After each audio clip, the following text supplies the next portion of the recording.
जय स्वामिनारायण दोस्तों, कैसे हैं आप सब। आशा है कि आप सब स्वस्थ और सकुशल होंगे ही। मेरे चैनल अपलिफ्टमेंट एजुकेशन में आप सबका फिर से एक बार हार्दिक स्वागत। हमने अभी तक देखा इलेक्ट्रॉनिक्स के बारे में कि बेसिक्स ऑफ इलेक्ट्रिसिटी, इलेक्ट्रिसिटी कैसे काम करती है। तो इसका डे टू डे लाइफ के ऊपर हमने एक एग्जांपल दिया था। शॉर्ट में हम लोग रिवाइज करें, बिल्कुल ही शॉर्ट में। एक टैंक सर्टन हाइट के ऊपर था, दूसरा थोड़ा नीचे था और दोनों को जिगजैग शेप रेजिस्टेंस से कनेक्ट किया हुआ था और पानी ऊपर वाले टैंक से नीचे वाले टैंक में फ्लो हो रहा था। ये सारी चीजें हमने देखी। तो इसमें जो पानी का फ्लो है वो फ्लो ऑफ करंट से सिमिलर था, जो रेजिस्टेंस है वो रेजिस्टेंस से सिमिलर है, it opposes to flow of current, ये भी हमने देखा। और उसके बाद में जो हाइट का डिफरेंस है वो पोटेंशियल डिफरेंस से सिमिलर था। इसके बाद में हमने हर एक एटम में इलेक्ट्रिसिटी कैसे फ्लो होती है इसका एक बेसिक एग्जांपल भी देखा कि हर एक सब्सटेंस जो होता है वो एटम से बना हुआ होता है। एटम के मेनली दो पार्ट्स होते हैं, एक न्यूक्लियस और दूसरा उसके आसपास वाले ऑर्बिट्स। न्यूक्लियस में प्रोटॉन और न्यूट्रॉन होते हैं और ऑर्बिट्स में इलेक्ट्रॉन रिवॉल्व करते हैं। हर एटम के वैलेंसी के अनुसार इलेक्ट्रॉन का जो मूवमेंट होता है, जो पोटेंशियल डिफरेंस होता है, पोटेंशियल डिफरेंस यानी कि जो हमने टाइम का हाइट का डिफरेंस देखा उससे सिमिलर जो पोटेंशियल है वो उस पोटेंशियल का difference from positive to negative terminal जो इलेक्ट्रॉन्स का फ्लो होता है उसे हम लोग इलेक्ट्रिसिटी कहते हैं। ठीक है, अभी इतना हमने देख लिया है। अभी इसके आगे हम लोग आज देखने जा रहे हैं कि ओम्स लॉ एक बहुत ही फेमस लॉ है और बहुत ही बेसिक भी, जो आपको इलेक्ट्रिसिटी में हमेशा लगेगा। तो ओम्स लॉ किसे कहते हैं, वो कैसे वर्क करता है और उसका सर्किट के ऊपर क्या परिणाम होता है, आइए दोस्तों शुरू करते हैं। एक वोल्टेज है, आप कोई भी cell, battery, direct voltage, alternating voltage, अभी ये दोनों का डिफरेंस भी मैं आपको समझाऊंगी। बट एक वोल्टेज है जिसके दो टर्मिनल्स है, पॉजिटिव एंड नेगेटिव, जिनके पोटेंशियल में डिफरेंस है। ठीक है, तो उस वोल्टेज के अक्रॉस हमने एक रेजिस्टेंस आर कनेक्ट कर दिया। तो ये आर कनेक्ट करने के बाद में ये वोल्टेज में से करंट हायर पोटेंशियल से लेके लोअर पोटेंशियल की तरफ फ्लो होता है और ये करंट आई से डिनोट किया जाता है। So this current flows from positive to negative terminal. और ये जो कल हमने देखा था, ये जो flow of electronic current is nothing but flow of electron.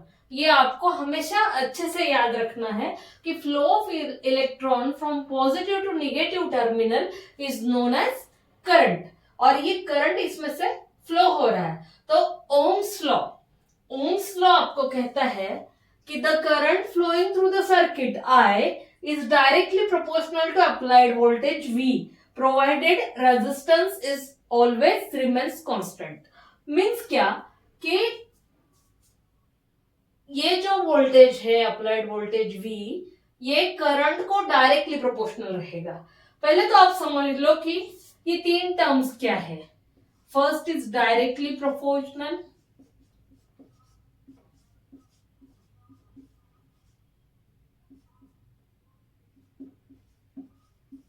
Second one is inversely proportional,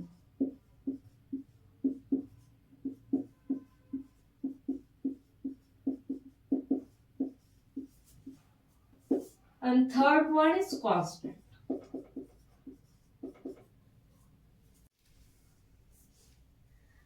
directly proportional का एग्जांपल समझते हैं। दैट इज कि मान लो कि अगर 5 वर्कर एक बंगलो बनाने के लिए 10 दिन लेते हैं, 5 workers are making 1 bungalow in 10 days. Okay, सो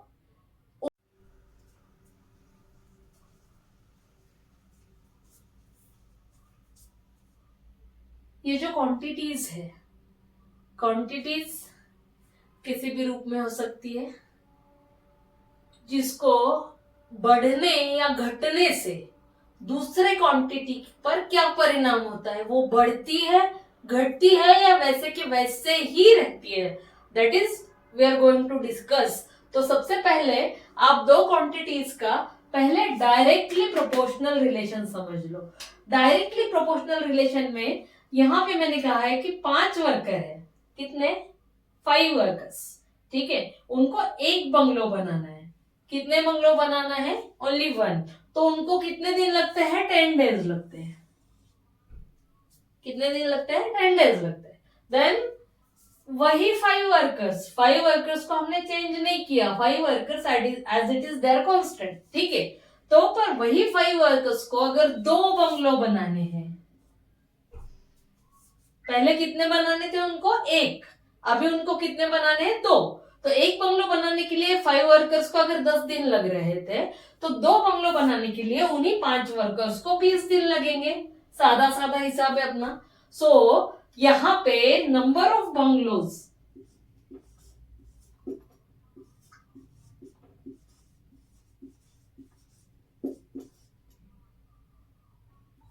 अगर बढ़ रहे हैं, देखिए मैं हमेशा जब भी ऐसा अपलिफ्ट एरो वाला यूज करूंगी, दैट इज फॉर इंक्रीजिंग। ये एक शॉर्टकट है, कुछ शॉर्टकट्स इंजीनियरिंग के आप सीख ले ताकि आपको हायर एजुकेशन में भी इसकी तकलीफ ना हो। नंबर ऑफ बंगलोज अगर बढ़ेंगे तो नंबर ऑफ वर्किंग डेज क्या होंगे? बढ़ेंगे या कम होंगे? अगर हमने कहा कि हमको 4 बंगलो बनाने हैं, तो 5 ही वर्कर है, 4 बंगलो बनाने हैं, तो कितना दिन लगेगा? 40 दिन लगेगा, ठीक है। तो नंबर ऑफ बंगलोज अगर बढ़ेंगे तो नंबर ऑफ वर्किंग डेज भी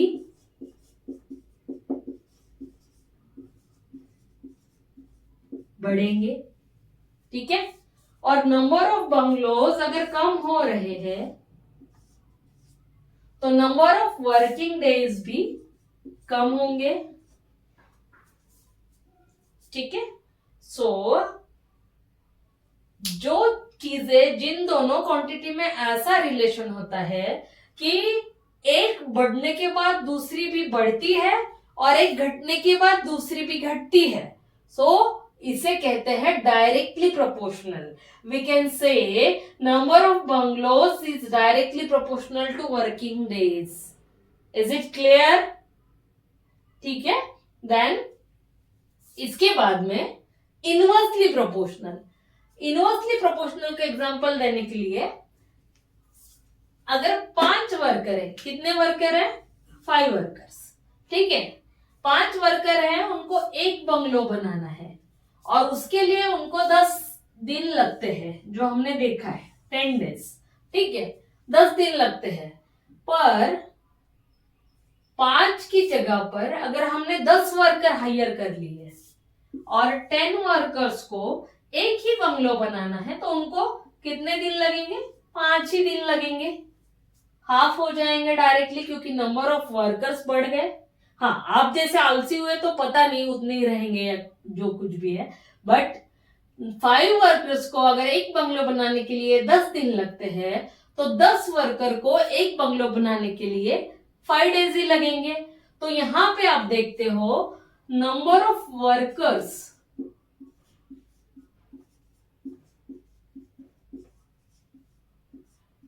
अगर बढ़ते हैं तो नंबर ऑफ वर्किंग डेज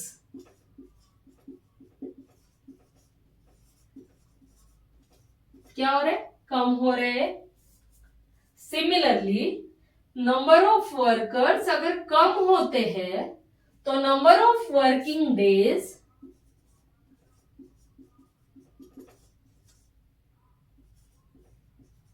बढ़ रहे हैं।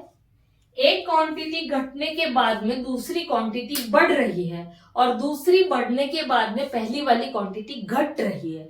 सो ऐसा जो इनवर्स रिलेशन है, इसे कहते हैं कि इनवर्सली प्रोपोर्शनल। एक को बढ़ाओ तो दूसरा कम होगा और दूसरे को बढ़ाओ तो पहला कम होगा।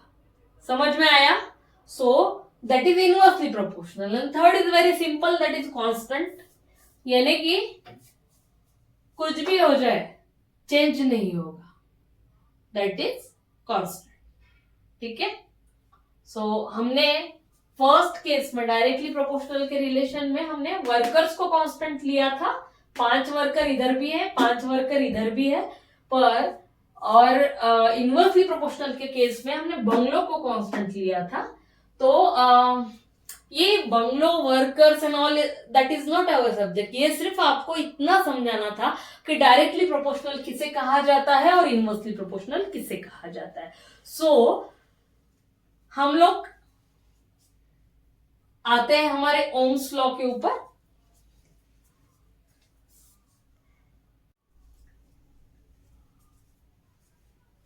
Once again come back to our Ohm's law, our own discussion.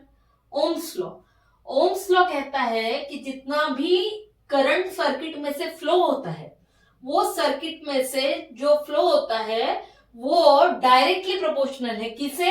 Applied voltage को। हमने यहाँ पे कितना वोल्टेज का बैटरी कनेक्ट किया है उसके ऊपर डिपेंड करता है। So Ohm's law is saying that V is directly proportional to I, और इसी को हम लोग लिख सकते हैं I is directly proportional to V। Same, one and the same, दोनों का मतलब एक ही है। अगर वोल्टेज बढ़ता है तो करंट बढ़ेगा, अगर वोल्टेज कम होता है तो करंट कम होगा। दूसरी तरफ से अगर करंट बढ़ता है तो वोल्टेज बढ़ेगा और करंट कम होता है तो वोल्टेज भी कम होगा। That is the direct relation. Direct relation को हमेशा ये प्रोपोर्शनल के साइन से दिखाया जाता है, दैट इज प्रोपोर्शनल। और उन्होंने कहा है कि यहाँ पे उन्होंने कंडीशन दी है कि रेजिस्टेंस जो है आपका वो कांस्टेंट होना चाहिए, तब वोल्टेज करंट को डायरेक्टली प्रोपोर्शनल होगा।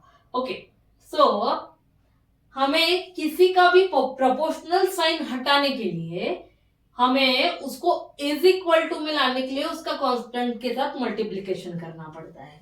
सो V is directly proportional to I can be written as V is equal to I into R. V is equal to IR.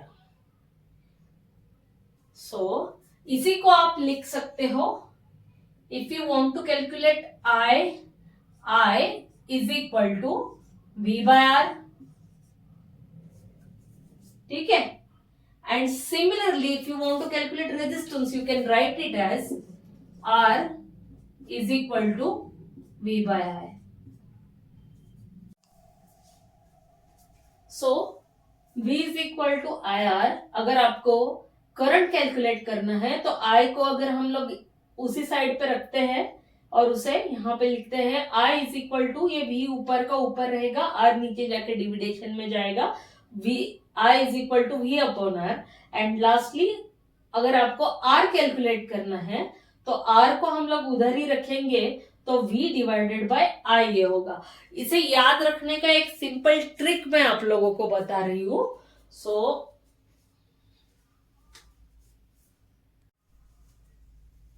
ये देखिए दोस्तों, आपको सिर्फ इतना ट्राइंगल रिमेम्बर करना है।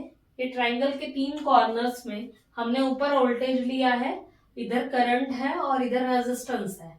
सो इनको जो डिवाइडिंग लाइंस है इसमें मैंने बीच में ग्रीन कलर से सिंबल शो किया है।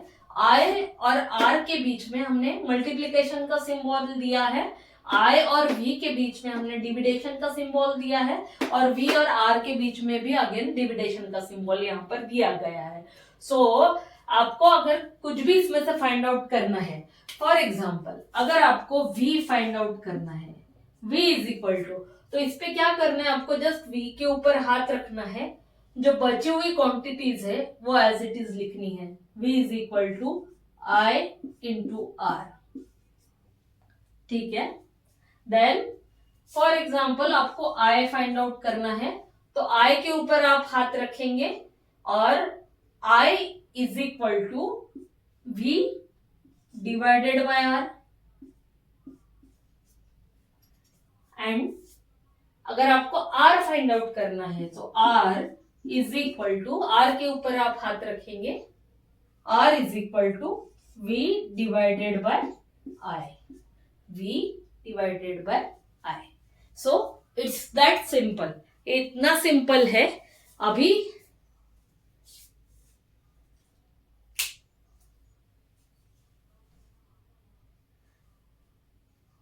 मैं अगला सेशन लेना चाहती थी बट आई थॉट कि ओवरडोज हो जाएगा आज।